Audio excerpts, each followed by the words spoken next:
Bismillah, assalamualaikum warahmatullahi ta'ala wabarakatuh. Teman-teman, kembali lagi dengan saya Randy Mulyana ke pematerian yang ke-7, yaitu tentang fungsi komposisi.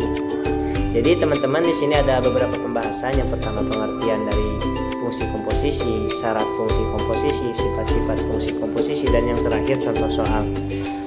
Yang pertama adalah pengertian fungsi komposisi. Jadi fungsi komposisi adalah fungsi yang melibatkan lebih dari satu fungsi. Ketika ada suatu fungsi nih ya, kemudian dilanjutkan dengan fungsi lainnya, maka akan membentuk suatu fungsi baru. Fungsi baru inilah merupakan fungsi hasil komposisi dari kedua fungsi sebelumnya. Kemudian misalnya ini ya, ada fungsi fx dan gx. Fungsi f komposisi g adalah fungsi yang dipetakan oleh fungsi gx. Kemudian dilanjutkan oleh fungsi fx. Operasi fungsi komposisi biasa dilambangkan dengan O yang disebut bundaran atau komposisi. Terus yang kedua ada syarat fungsi komposisi ya. Jadi syaratnya fungsi f dan g dapat dikomposisikan atau g bundaran f jika daerah hasil dari f merupakan himpunan bagian dari daerah asal dari g.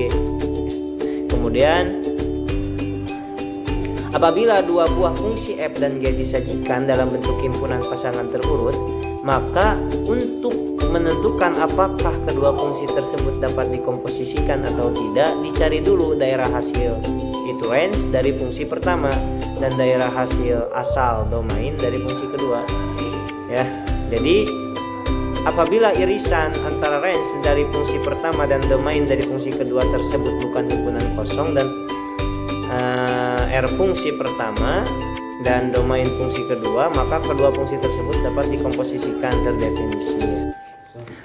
Kemudian yang ketiga, sifat-sifat fungsi komposisi ya. Ada 3. Adanya unsur identitas yang mana F bundaran Lx sama dengan L bundaran Fx sama dengan Fx. Tidak berlaku sifat komutatif. F bundaran Gx tidak akan sama dengan G bundaran Fx. Jadi tidak berlakunya sifat komutatif. Kemudian ada berlaku sifat asosiatif, yang mana jikalau ada F bundaran O, G bundaran OH, maka sama dengan F bundaran dulu G kita kerjakan bundaran H gitu. Sekarang ke contoh soal. Jadi diketahui contohnya Fx sama dengan 2x tambah 5 dan Gx sama dengan 3x kurangi 7. Maka F bundaran Gx adalah temukan fungsi F bundaran Gx. Jadi kita masukkan Gx dulu ke Fx gitu. Jadi 2Gx tambah 5, 2 kali 3x kurangi 7 tambah 5, Gx kurangi 14 tambah 5 sama dengan Gx kurangi 9. Maka F bundaran Gx sama dengan Gx kurangi 9. Sekian pematerian dari fungsi komposisi. Wassalamualaikum warahmatullahi wabarakatuh.